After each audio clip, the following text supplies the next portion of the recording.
What is da'as? Da'as, sometimes I've seen as knowledge. What's interesting about the word da'as is we have it with man, Adam and Chava. It says that man knew Chava, his wife. It's talking about intimacy. Da'as means an intimate joining. That's what it means. An intimate joining is da'as. Happens to be that there's an intellectual intimate joining, which is when you know something so well that it becomes fused with your personality. That this information is fused with my personality. So it's an intimate fusion of the knowledge with the person.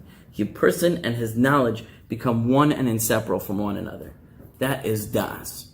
When Adam was commanded not to eat from the tree, the fruit of the tree of knowledge, das, of good and evil, is it the knowledge of good and evil, or is it the fusion of good and evil? And the deeper sources explain that what it means is the fusion of good and evil. That prior to the sin, there was no impurity in man. It was very obvious to him what was good and what was bad. Everything was black and white. And because he was of such clarity, it was impossible for him to sin.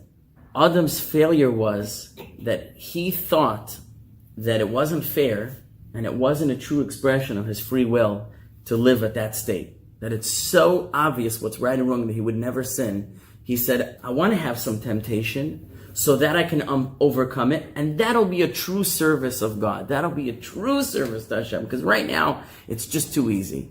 So he ate from the fruit of the tree of fusion of good and evil, so that now there was a blend. It was not so black and white anymore. He could not see clearly what was absolutely wrong and what was absolutely right.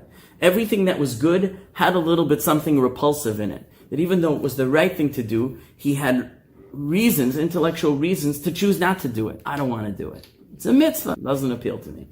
And something which was wicked or evil had appeals to him. There were reasons, intellectual reasons he could justify, and he could intellectualize to himself why it was positive to do, what benefit he could gain from doing it. And now suddenly there was a real test. What Adam had to struggle with prior to the sin was his own ego.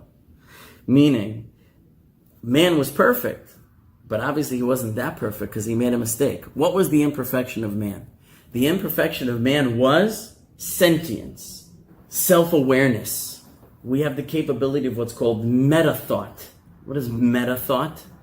We can think about the process of thinking. That's a uniquely human capacity. Hashem endowed man especially with this.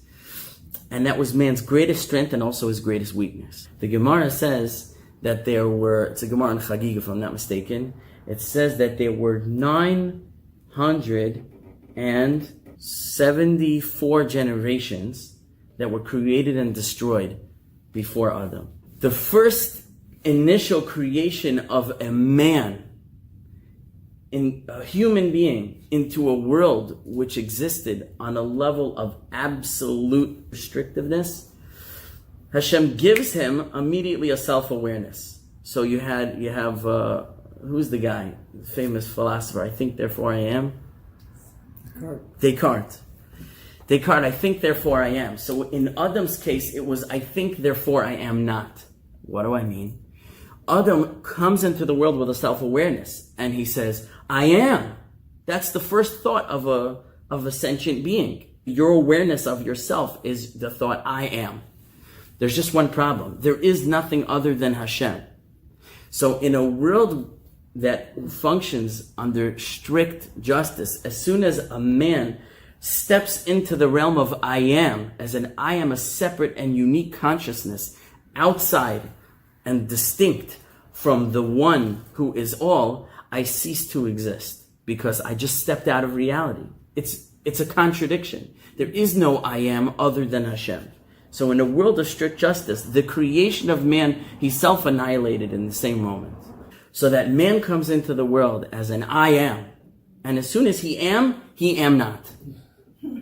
Because it's a negation of the oneness of Hashem. Until Midas HaRachamim comes along and allows him to be separate and distinct. But somehow there was 974 creations and self-annihilations before there was finally a man who didn't self-annihilate. And that was Adam. So Adam's failing His greatest strength and his failing at the same time was his self-awareness. His thought of I am, which he was allowed to live with. He was allowed to continue existing with that heretical thought in mind, that I am. Can you imagine such a heresy? That was also his greatest weakness. It was his desire to express that I am, the anochiyut, the ego that caused him to sin. Because he had no evil inclination. All he said was, this service of God is not a proper expression of what I am capable of. And I'm going to show God that I can do better. It wasn't his Yetzer Hara that tripped him up, because he didn't have one. It was his ego. The ego we will have even without the Yetzer Hara.